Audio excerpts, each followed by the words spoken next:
Olá, turma. Professor Anderson aqui gravando para vocês mais uma aula sobre lógica. E hoje a gente vai falar de um assunto um pouco mais avançado, que é sobre variáveis compostas, tá? Vetores e matrizes, tá? Esse assunto vai ser dividido em duas partes, porque ele vai ser especificamente voltado à parte teórica e a gente vai dividir em duas partes para falar de variáveis compostas com uma dimensão e com duas ou mais dimensões, tá bom? Então, qual que é os conhecimentos prévios que você tem que ter aqui para acompanhar bem essa aula? Né? Você precisa conhecer alguma coisa de lógica antes, né? Você tem que ter um conhecimento prévio de lógica, principalmente saber os conceitos de variáveis, tipos de dados, tipos primitivos de dados, conhecer as estruturas a estrutura de decisão, como que funciona, um if else, um se senão, e laço de repetição, pelo menos um laço de repetição aí, um enquanto, um para, né, um while, tá? E também é interessante aqui, importante você poder compreender, interpretar pseudocódigos e diagramas, né, que a gente vai ter alguns exemplos, então, para você aproveitar bem, é interessante você ter já ter esse conhecimento prévio e essa noção, beleza? Então vamos começar aqui, ó. Primeiro falando sobre estrutura de dados, tá? Quando a gente vai falar de variáveis compostas, tá? Essas variáveis compostas, elas nada mais são que estrutura de dados, tá? E essa estrutura de dados, basicamente é o quê? É uma variável especial, tá? É uma variável especial. E ela vai permitir você trabalhar com um agrupamento de informações dentro de uma única variável. Então você vai ter uma mesma referência, uma variável tradicional, né? Igual você tem lá, por exemplo, nome, nota, né? Cor, né? Você vai ter uma variável lá no seu programa e até onde você aprendeu, né?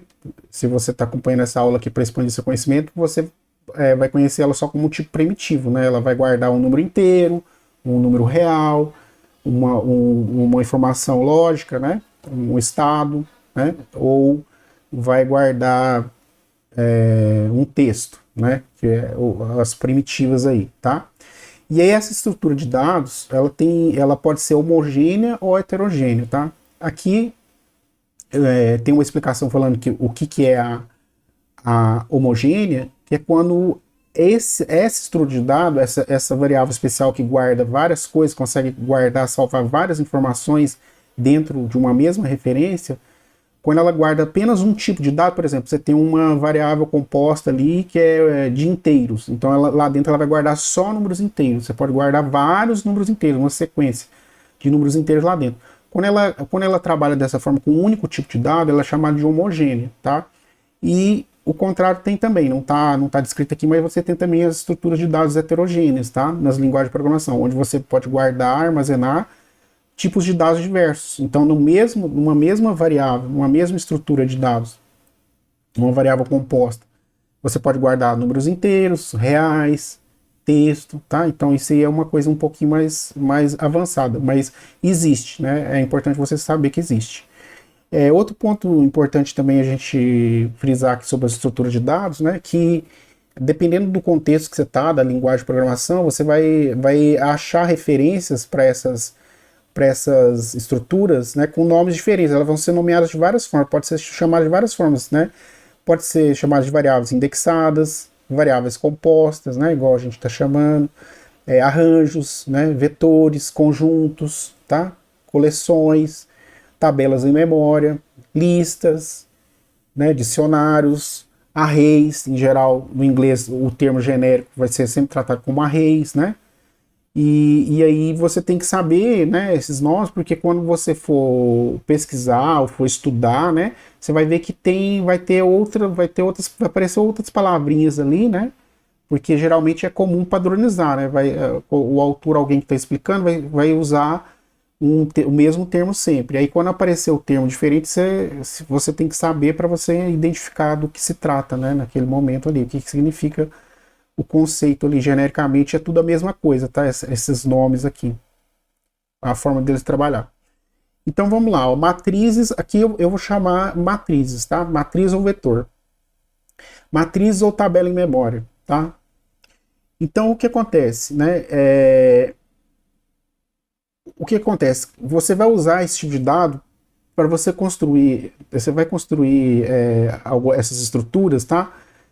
De acordo com o que você precisar. Então, vai te dar uma dinamicidade maior, tá? Então, em vez de você ter várias variáveis, ó, o grande ponto interessante aqui, em vez de você ter várias variáveis para representar uma quantidade de dados maior, você vai passar a trabalhar com uma quantidade mais reduzida. Mas ali aquela sua referência, né, aquela sua variável, ela vai passar a representar um conjunto de dados. Então ela vai passar a representar mais coisas, tá? Então, ali quando você não tem, quando os tipos de dados primitivos não é suficiente para você guardar uma grande quantidade de informações, por que ele não é adequado, né? Por que fica insuficiente e não adequado? Porque vai ter um momento que você vai estar lidando com dezenas, centenas de informações, né? E aí imagine você ter um programa, né, um algoritmo com dezenas ou centenas de variáveis, né? Você já pode observar que fica um problema, né? Você vai começar a gerar um problema.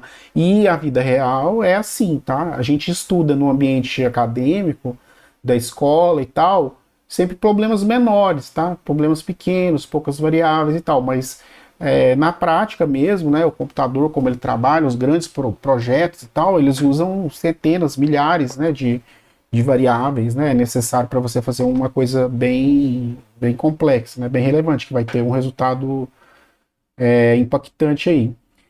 E aí tem esse exemplo aí, ó, só para vocês tentar imaginar, ó. Por exemplo, eu tenho uma tabela aí, né, que é a minha matriz de dados. Eu tenho aí os alunos, né, tem uma coluna aluno, a coluna nota 1, nota 2, nota 3 e média. Né, então, veja, eu tenho o aluno 1, né, que poderia ser ali o nome do aluno, eu tenho o aluno 2, poderia ter o nome do aluno ali também. E aí, como que eu guardaria isso, né? Como que eu faria para representar isso, né? Num programa, né? Vamos supor, eu preciso ler as notas, todas as notas parciais do aluno e calcular uma média desse aluno. Né? Supondo que foram lançadas 3 notas e tem que fazer uma média, um cálculo da média desse aluno. Né? Como que eu vou fazer isso? Né? Só que aqui começa a ficar mais complicado, porque ó, aqui a gente está com um recorte de 3 alunos, mas e numa turma de 40 alunos, de 30 alunos, de 80 alunos, né? Como que fica? Né? Fica bem mais complicado. Então aqui agora a gente vai falar como que a gente usaria, né? Vou tentar explicar para vocês a parte da matriz unidimensional, tá? Nessa parte aqui, que é uma matriz com uma dimensão, ou também chamada de vetor. Ou também pode ser chamada de matriz linha ou matriz coluna, vocês vão entender. Então, com base nesse exemplo aqui, ó, de uma tabela de notas aqui, vamos ver como que a gente poderia representar isso usando vetores, tá? Ou matriz unidimensional. Então, primeiro, o que é uma matriz unidimensional, né? Se você observar ali na tabela as notas, né, você vai ver que você vai ter um problema ali para calcular, que você teria que calcular a média geral. Vamos supor esse problema, você teria que calcular a média geral para essa turma, né? Vamos supor que seja de 40 alunos, tá? E aí você também tem que apresentar as médias individuais de cada aluno, tá? A ideia é você ter a média global da turma ali, a média geral, e depois você mostrar quais alunos ali conseguiram alcançar ali uma nota acima da média, né? Seria tipo os alunos que tiveram um mérito ali maior, né? Dentro dessa situação aqui. Aí o que acontece? Se fosse apenas fazer a média geral, né? Com os conhecimentos que vocês devem ter já, seria possível com um laço apenas, né? Um laço de repetição, você fazer uma interação, né? Desses 40 alunos, repetir 40 vezes, né? Ter algumas poucas variáveis ali, média, soma, né? Onde você iria lendo as notas, né? Nota do aluno 1, nota do aluno 2, e iria acumulando uma soma, né? Soma, né? Ia fazendo a acumulação daquelas somas, calcularia aquela média do aluno, depois faria uma média geral, né? Fazeria uma soma para a média geral, e ao final ali, né? Você conseguiria exibir a média geral da turma, tá? Só que veja, nesse processo aí você estaria lendo, né? A menos que você tivesse uma quantidade grande, uma centena de variáveis aí para fazer, né, você teria um problema aí para mostrar essas médias individuais, né? Seria um problema grande, né? Teria um problema grande. Além dessa questão da comparação também, você comparar, né? Porque o problema é o quê? É você comparar para tentar identificar quais alunos ficaram ali acima da média da turma. Por exemplo, seria tipo uma classificação para ver quem fosse participar de uma Olimpíada de conhecimento, alguma coisa assim, né? E aí você teria que fazer esse processamento aí. Então, seria uma coisa mais complicada para você ter essas médias individuais e fazer essa comparação. Por que que seria complicado? Vamos tentar ver aqui. Vai ter um exemplo mais à frente, né? Mas a questão do vetor, né? Como que funciona um vetor? Vamos imaginar aqui, né? A ideia do vetor é você armazenar, né, que é uma matriz multidimensional, várias informações, né, baseado num único referencial. Quando você está numa variável primitiva, você armazena só uma informação. Só que aí quando você tem uma estrutura aí com diversos valores ao mesmo tempo, o que você tem que ter? Você tem que lançar a mão, né, as linguagens, né, a representação disso, tem que lançar a mão de um recurso que identifique ali dentro daquela variável, como se você identificasse, mapeasse dentro daquela variável que ela é composta, em que posição, em que local ela está armazenada. Tá? É como se fosse como se fosse compartimentado ali. E isso é feito através do que a gente chama de índice, tá? Você pode, geralmente é o índice do vetor ou o índice da matriz, né? E aquele índice ali vai ser, em geral, é um índice numérico. Alguns contextos também vai chamar de chave, né? Do inglês key, vai aparecer key, position, também posição, né? Ou index em inglês, né? Então, geralmente índice. E aí esse índice serve justamente para mapear ali onde que aquele valor está. Por exemplo, numa matriz ali, num vetor chamado aluno, né? Que você teria vários alunos ali dentro, armazenado e mapeados por esses índices. Então, esse exemplo ali, ó, você teria o aluno 2, né? O aluno que está na posição 2 ou no índice 2, está sendo atribuído para a posição 2 o nome do aluno, Carlos Alberto, né? E a nota, e o vetor também de notas, né? Ali no índice 2, está recebendo a nota 8,5, tá? E ali você tem vários. O índice 2 é só um exemplo, tá?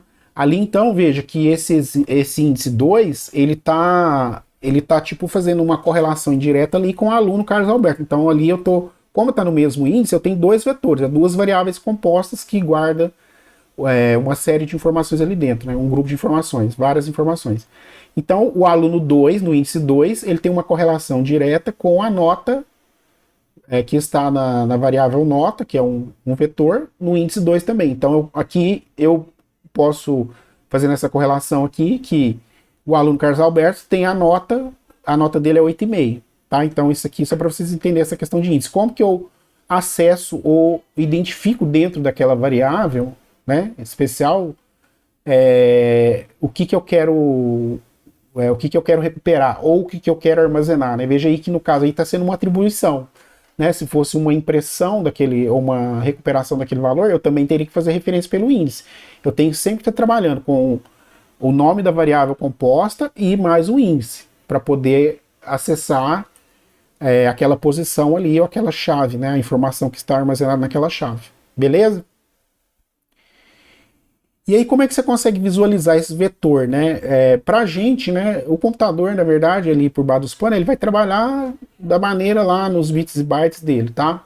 Só que para a gente, né, para o ser humano, é muito comum a gente olhar em tabelas, tá? Então, é confortável para a gente, né? É fácil de a gente compreender, né? Para nosso nível de compreensão fica mais fácil. Então, veja, ó, esse caso aqui, ó, se você fosse demonstrar ali, ó, você teria ali o índice, uma coluna que representa o índice, tá? Você teria um vetor ali, né, que seria uma dimensão do aluno, que seria a coluna seria um vetor, e a nota seria outro vetor, tá? E dentro de cada um desses vetores, quando você passa para uma linguagem, uma pseudolinguagem ou outra linguagem que suporte essa estrutura de dados, você teria esses dois vetores e você faria um mapeamento ali pelos índices, né? Pelos índices, índice 0, índice 1, índice 2. Outro detalhe importante para vocês observar que, em geral, né, 99 90% das linguagens, né, todas que eu conheço.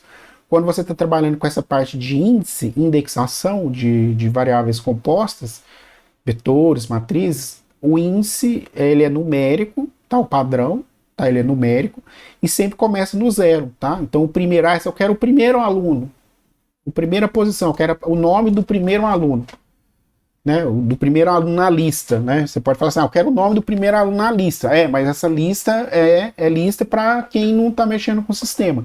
Quem está mexendo com o sistema ali, isso é um vetor. E o primeiro aluno na lista está em que posição? Em que índice? Está no índice 0, tá? Que é o primeiro. O primeiro começa em 0. Tá? Isso é importante também observar. Então vamos ver aqui o exemplo, né? Num português estruturado, como que seria para eu fazer aquele cálculo daquelas médias, tá? Para os 40 alunos. Então, isso aqui é só um recorte, tá? Na verdade, teria muito mais códigos. Então, veja, ó, eu teria que teria que ler, né? Primeiro eu teria que declarar essas variáveis, né? Teria que tê-las na memória lá, as 40 variáveis, N1, N2, N3, notas. Aqui, veja que eu não estou trabalhando nem por simplificação, não estou nem colocando nome. Estou pensando só na parte do processamento ali da nota. Tá? Mas num problema, numa resolução completa, você teria que o leia nome também. Os nomes, leia nome 1, leia nota 1.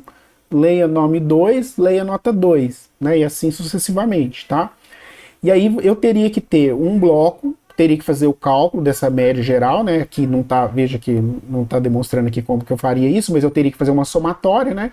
Soma N1, N2, N3, até N40, divide por 40, eu teria a média geral, que seria a média da turma.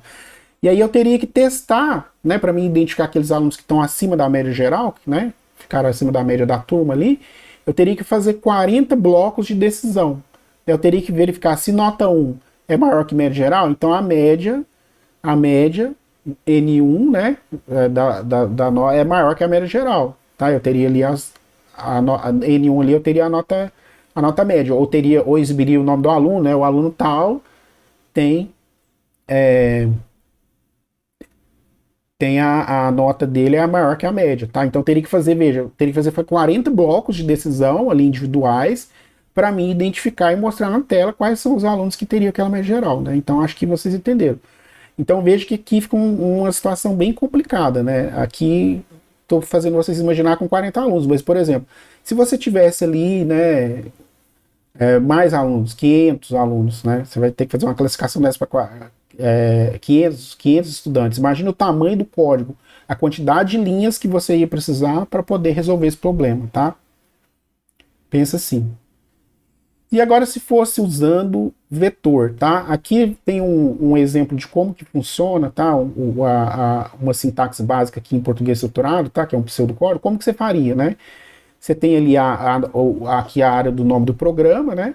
Você tem o índice que você vai trabalhar, né? Que é um número inteiro aqui, né? Tá chamando de índice aqui. Você tem uma média geral que vai ser o cálculo que você vai fazer, né? Que você quer achar a média geral. Você tem um conjunto aqui que é um vetor, né? Que ele é de uma dimensão, então ele tem aqui, ele já está pré-definido, né? Ele é homogêneo aqui e tem um tamanho fixo.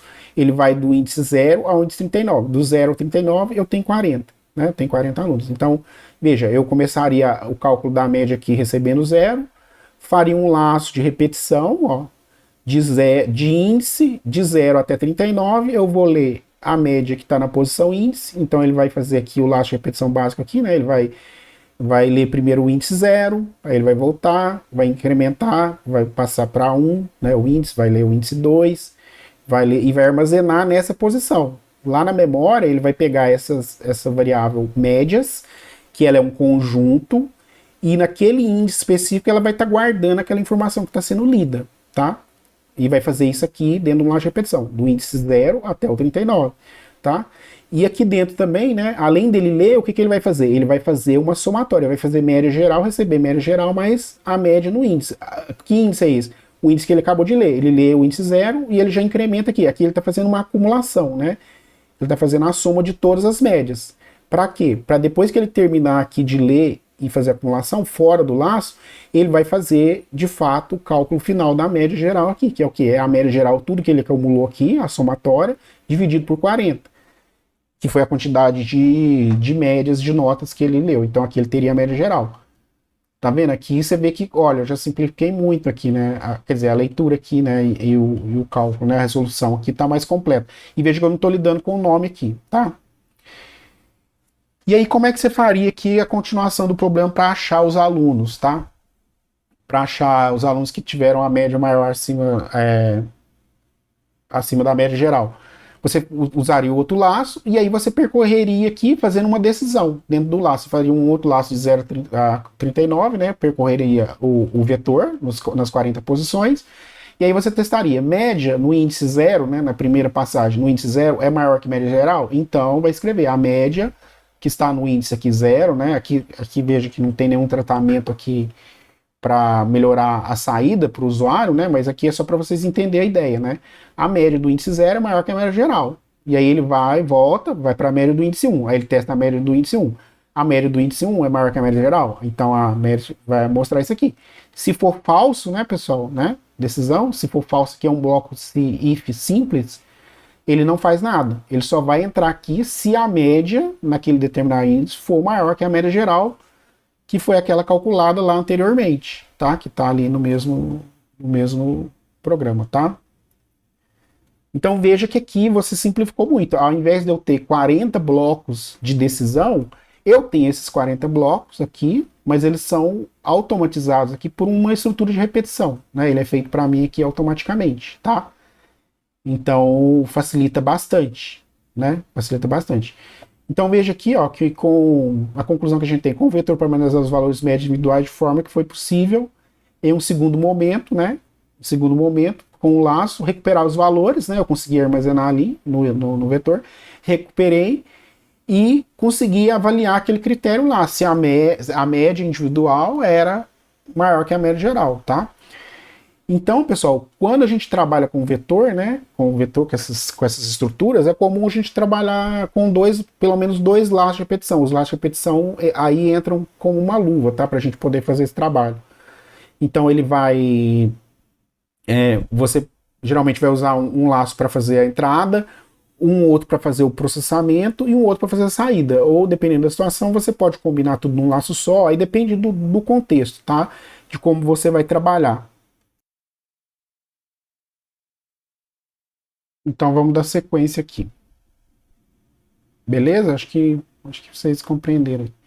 Aqui tem também, pessoal, ó, um exemplo, né, em diagrama de blocos, para você ver como funcionaria. Início, né, processamento aqui, média geral recebe 0.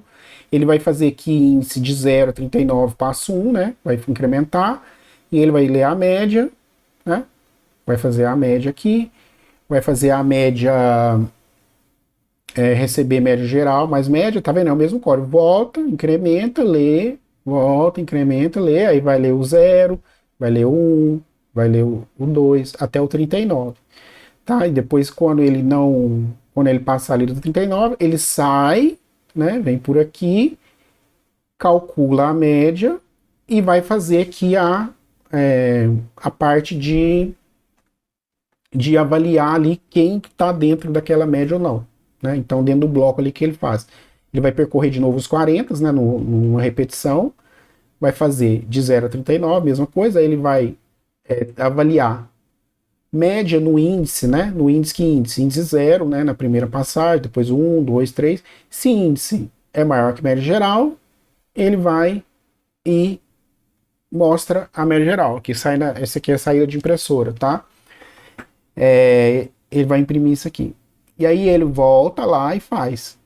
Né? Se média geral não for, ó, se for falso isso aqui, né? Ele sai aqui no não, né? E encurta o caminho aqui, né? Ele faz aqui, né? Esse aqui é o conector, né? Ele sai pelo conector e volta aqui sem passar pela impressão. Ele só vai fazer se for verdadeiro, só se for sim.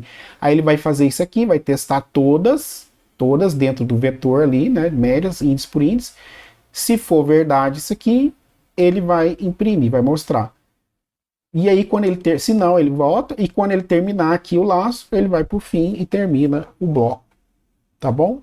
Só para vocês terem também essa visão aí no diagrama aqui. Fica um pouquinho difícil de mostrar, né? Aí tem que fazer meio que lado a lado assim, mas a ideia é que vocês compreendam como funciona a parte do índice aqui, principalmente, tá, pessoal? Como é que você acessa uma variável composta, né? No caso aqui, um vetor, uma matriz unidimensional, tá?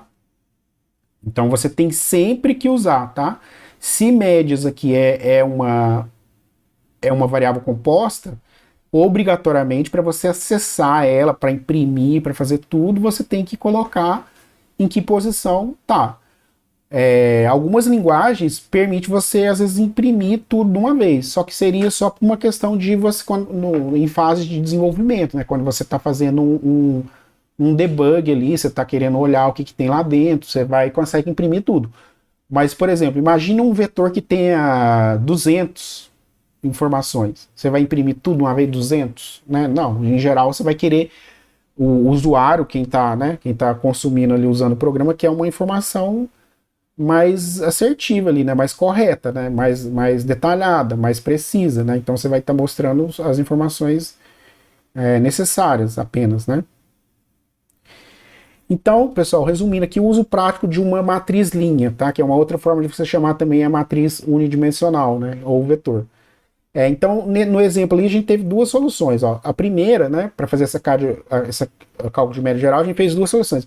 Uma solução seria usar apenas variáveis, né? Aqui lá no exemplo não incluiu o nome do aluno, mas teria que ter também, né, para armazenar os nomes do aluno, aluno 1, aluno 2, até aluno 40, e as notas deles, né? As médias dele. Nota 1, nota 2, nota 3, até nota 40. Você teria muitas linhas de código, né? Por conta da quantidade de variáveis, por conta da quantidade de blocos de decisão que você teria que ter para fazer essa classificação da nota em relação à média geral, tá? Então, ficaria bem complicado.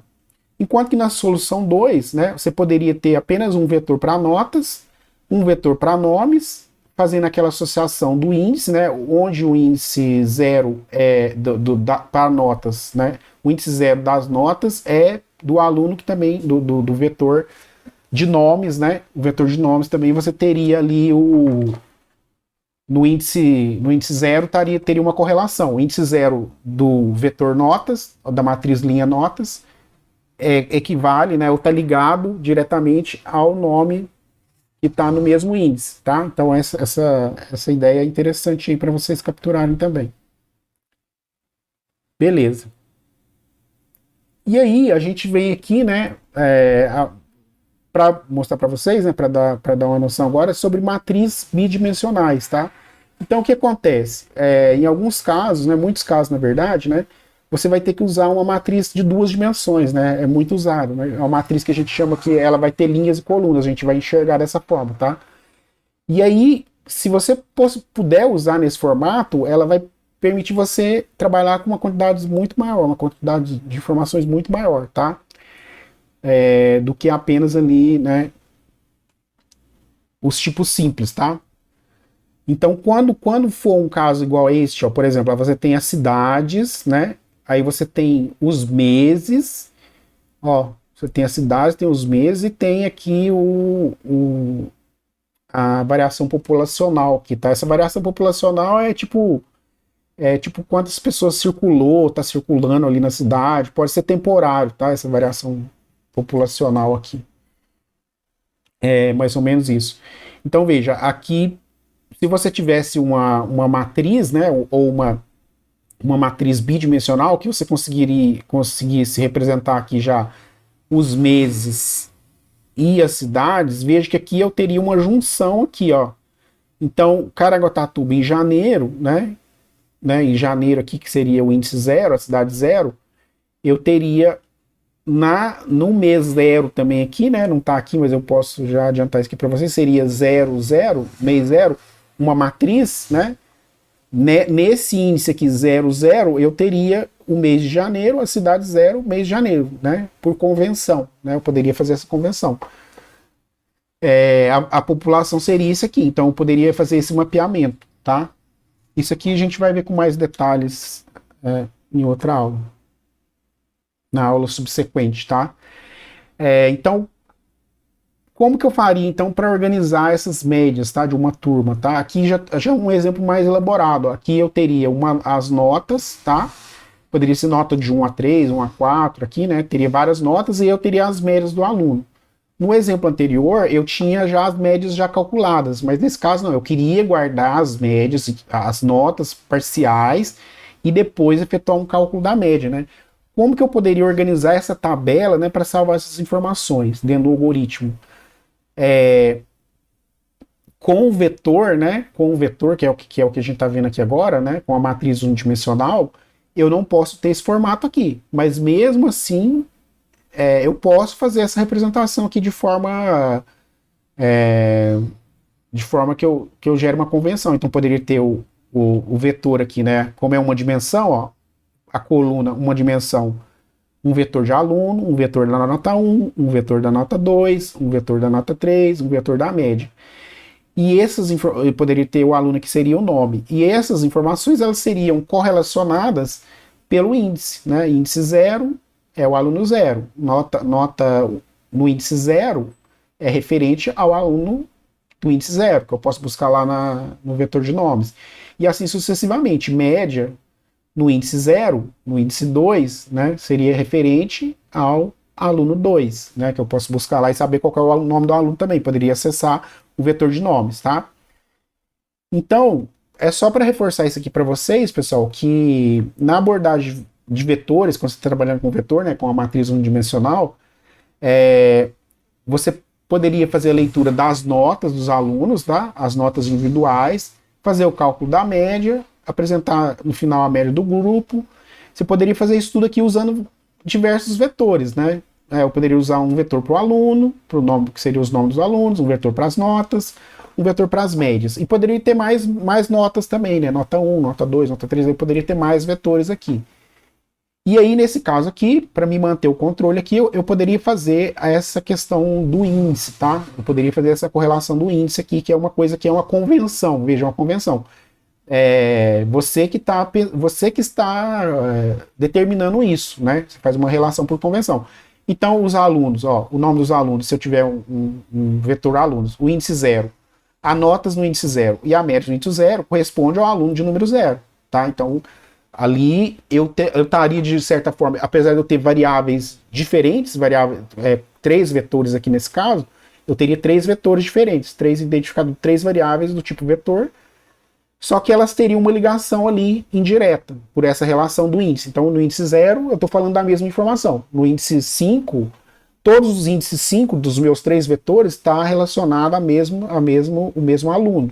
Né? É o nome do aluno, o sexto aluno, na verdade. Né? Se eu estou no índice 5, eu estou no sexto aluno, porque começa no 0. A nota 1, no índice 5, né? Eu também estou no aluno de índice 5 e na média de índice 5 eu também estou me referenciando por convenção aqui ao aluno de índice 5, que está no índice 5 em todos os vetores do conjunto. Aí seria possível eu representando apenas com vetores, tá? Unidimensionais, representar uma estrutura bidimensional, igual essa aqui, com linhas e colunas, tá? Isso aqui é teoria, tá, pessoal? Mas é importante vocês entenderem, tá? Então ficaria assim, ó, nesse caso aqui, ó. Eu teria, ó, vetores índices, tá? Então eu teria esses vetores aqui, né? Aqui eu coloquei 2 vetores para nota, como se fossem 2 notas parciais, ó. Notas 1, notas 2 e médias.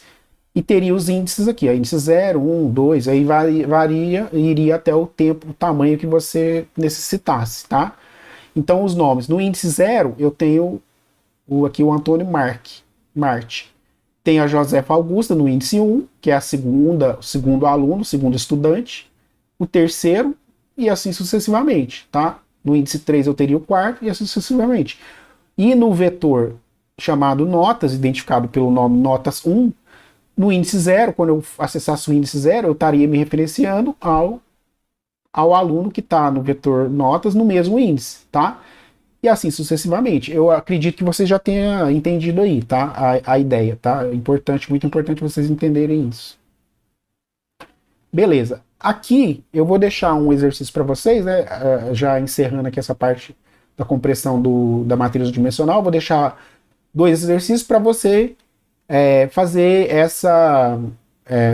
esse exercício aí na linguagem que você preferir, no pseudocódigo. Você pode implementar aí no no que você desejar, da maneira que você desejar. Isso aqui é só um exercício de fixação, tá, pessoal? Então é aconselhável que você faça. Então, qual que é a ideia aqui? Ó? Ler 10 elementos, tá? De um vetor A, então já é um vetor com 10 posições, tá? É de números inteiros. Aí você vai ler esse vetor, o primeiro vetor, o vetor A, você vai ler. E o vetor B, a ideia é que você construa ele, você vai fazer o que a gente chama de popular, você vai preencher o vetor B, que vai ter a mesma dimensão aqui nesse caso, não está escrito, mas é um vetor B igual, que ele também vai ser armazenar números inteiros, tá? E a seguinte lei de formação, o que vai acontecer? Você vai ver o seguinte, se o valor do índice, você vai olhar o índice, se o índice for par, né? O valor do elemento A lido será armazenado no mesmo índice do vetor B multiplicado por 5. Então, qual que é a ideia aqui? A ideia é que você vai testar o índice, né? Porque você vai estar dentro de um laço, né? Para fazer essa leitura e tal. Aí você vai pegar o índice é zero. Tá, o índice é zero, aí você vai falar, índice zero é par ou ímpar, né? Índice zero é par, é considerado par. Então, o que acontece? O valor que está armazenado naquela posição ali, naquela casinha ali que você leu, do vetor que você leu, vamos supor que seja 10. O que está armazenado ali dentro do índice zero. Valor 10. Ele vai ser armazenado no mesmo índice do vetor B, então no índice 0 também do vetor B, você vai armazenar o 10, mas é o 10 multiplicado por 5, tá? Se o índice for par. Você vai testar o índice, vai estar olhando o índice. Agora, caso o índice seja ímpar, tá? Aí você pulou, você está no laço lá, passou para o índice 1, agora é o índice 1. Aí você vai testar o índice com uma estrutura de decisão, né? Você vai ter que checar se ele é par ou ímpar. Se ele for ímpar, o que você vai fazer? Você vai pegar o valor daquele elemento ali que está naquele índice, no vetor A, tá? Aqui estamos falando do vetor A. E aí você vai, como você está construindo o vetor B, você vai estar pegando do vetor A que foi lido e vai transferir ele para o vetor B, para o mesmo índice, nesse caso o índice 1, que eu estou falando aqui para vocês, como exemplo, para vocês visualizarem, né, como é o exercício. Aí você vai pegar e vai armazenar ali no índice 1 do vetor B o valor que está no mesmo índice do valor A, mas somado com 5. Então, nesse caso aqui, vamos supor que o índice 1, o valor lá seja 2, o valor que está nesse índice armazenado no índice 1 seja o valor 2, você vai somar 2 com 5, aí vai dar 7, e aí nesse índice 1 do vetor B, você vai estar armazenando ou atribuindo o valor 7, tá? Então a ideia desse exercício aqui é para você poder diferenciar o que é o valor do elemento, o que tem dentro ali, o valor dentro do elemento, e o índice que faz referência para o elemento, tá? Que é a posição, que é o mapeamento, tá? Então a ideia desse exercício é essa. E o exercício 2 é uma modificação aqui do exercício 1, tá? Que é tipo para você também observar aí a questão, o que é índice, o que é o valor do elemento, o que é o índice do elemento, o que é o valor do elemento. A ideia aqui é que você construa um vetor C, tá? A partir do A também, você vai ler o vetor A, e aí você vai construir um vetor C, tá? É outro exercício aqui, mas aí a lei de formação é diferente. A lei de formação do vetor B que vai ser construído, né, dentro do programa vai ser o seguinte: se o valor do elemento A for par, agora veja, você está olhando o valor que está dentro ali do elemento, você não está olhando mais o índice, você está testando o valor que está naquela posição. Então, por exemplo, no índice 3, você vai testar o que está no vetor A, índice 3, é par. Se vetor A, índice 3 for par, o elemento do índice C, de mesmo índice, né, nesse caso aqui é importante, né, do mesmo índice, vai ser multiplicado pelo índice, né? Então, acho que eu falei índice 5, né? Se o valor for 3, o que você vai fazer? O valor 3 aqui não cairia nessa lei, né? Porque aqui o valor tem que ser par, né? Veja, o valor tem que ser par. Então, o valor do elemento, vamos supor que fosse 6. No índice 5, o valor que está lá dentro da caixinha lá, né? Que está referenciado pelo índice 5 é 6. Então, ele é par. E aí ele é verdadeiro. Então, o elemento em C, no mesmo índice 5, o que vai acontecer? Ele vai ser o valor que está lá em A, que é o do elemento A, que é o 6, tá? É o 6 multiplicado pelo índice. Qual que é o índice? O índice é 5. Tá? Então vai ser 6 vezes 5, 30. Então em C, no índice 5, eu vou estar guardando o valor 30, tá? Esse aqui é um exemplo para vocês entenderem. E se o valor do elemento for ímpar, né? Aqui eu estou olhando para o elemento, não para o índice. Se for ímpar, aí ele vai ser multiplicado por 2, tá? Você vai pegar o valor e vai armazenar ele no mesmo índice do vetor C, mais o valor do mesmo índice que está em A, você vai armazenar, se ele for ímpar, você vai armazenar no vetor C, no mesmo índice, mais multiplicado por 2. O valor que está em A, no mesmo índice, no vetor C, no mesmo índice, mais o valor que é multiplicado por 2. Aquele valor que está lá em A multiplicado por 2. Tá bom? Assim, eu tentei explicar aqui para vocês entenderem, né? Porque realmente é confuso, né? Tem que usar a cabeça, tem que parar e pensar um pouquinho, fazer aos pouquinhos, entender parte a parte, tá, pessoal? Esse tema costuma ser um tema difícil da lógica, né? Naturalmente, porque a lógica em si já é complicado, estrutura de decisão, né? Geralmente já tem dificuldade. E aí, quando você cai nessa parte de vetores e matrizes, fica um pouquinho mais difícil. Então, esse exercício aqui é justamente para você identificar e diferenciar o que é o valor que está dentro da caixinha, né? Da posição ali do vetor, e qual que é o mapeamento, qual é o índice dele, que você tem que sempre usar o índice para poder referenciar. Tudo bem, pessoal? Então, é isso por enquanto. Continue estudando, tá? E fazer exercício é muito importante. Bons estudos e até a próxima aula.